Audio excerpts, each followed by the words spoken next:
ঢাকায় সংসদ সদস্য আনোয়ারুল আজিমের ন্যাম ফ্ল্যাটে আছেন আমাদের স্পেশাল করেসপন্ডেন্ট হাসান জাবেদ। আমরা সরাসরি সেখানে চলে যাচ্ছি। জাবেদ, আনোয়ারুল আজিমের হত্যাকাণ্ড নিয়ে স্বজনরা কি বলছেন, কি তথ্য পেয়েছেন আপনি?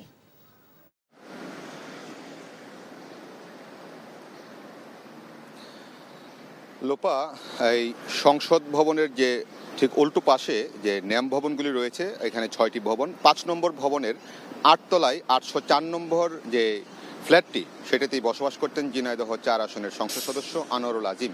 তার মেয়ে এবং তিনি এখানে থাকতেন, তার ওয়াইফ মাঝে মধ্যে আসতেন, আর প্রায় সময় তিনি ঝিনাইদহে থাকতেন। তো আজকের এই ঘটনার পরপরই কিন্তু তিনি এই ভবনে ওনার ওয়াইফ আসছেন এবং এখনও এখানে অবস্থান করছেন, এবং কিছু আত্মীয় স্বজনও আমরা দেখেছি যে এখানে আছেন ন্যাম ভবনে। এবং তার শ্যালক জুয়েল, তার সাথে আমি কথা বলেছি।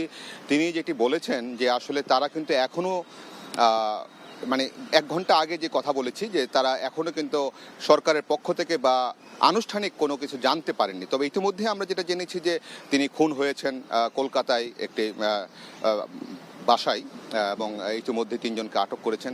এবং এখানে যারা আছেন, এখানকার কেয়ারটেকার, নিরাপত্তা কর্মী এবং দারোয়ান যারা আছেন, তারা সবাই কিন্তু খুব আফসোস করছেন যে তার আচার ব্যবহার খুবই ভালো ছিল। আসা যাওয়ার সময় কথা বলতো, খোঁজখবর নিতেন। তারাও আসলে স্তম্ভিত এই ঘটনা শুনে, এবং তার স্ত্রী কিন্তু কান্নায়, আত্মীয় স্বজনরা সবাই কিন্তু আসলে বারবার মানে মূর্ছা যাচ্ছেন। আমি নিজে একটু গিয়েছিলাম ক্যামেরা ছাড়াই কথা বলতে, খোঁজখবর নিতে, কিন্তু তারা আসলে সেইভাবে কথা বলতে, আসলে সেই পরিবেশটাও নেই এই মুহূর্তে কথা বলতে। তারা ওয়াইফ অসুস্থ হয়ে পড়েছেন ইতিমধ্যেই, আর ওনার মেয়ে কিন্তু আমি যতটুকু জানতে পেরেছি একান্ত সহকারী যে আনোয়ারুল আজিমের রফ, তার সাথে কথা বলে যে তারা ভারতের ভিসা সেন্টারে গিয়েছেন, সেখানে ভিসা প্রক্রিয়াটি দ্রুত সম্পন্ন করার জন্য। এবং জুয়েল যেটি জানিয়েছেন, আনোয়ারুল আজিমের শ্যালক, তারাও চাচ্ছেন ঘটনা দ্রুত সুরাহা হোক এবং লাশটা যেন দ্রুত তারা বাংলাদেশে ফিরে আনতে পারেন এবং বাকি কাজটা সম্পন্ন করতে পারেন।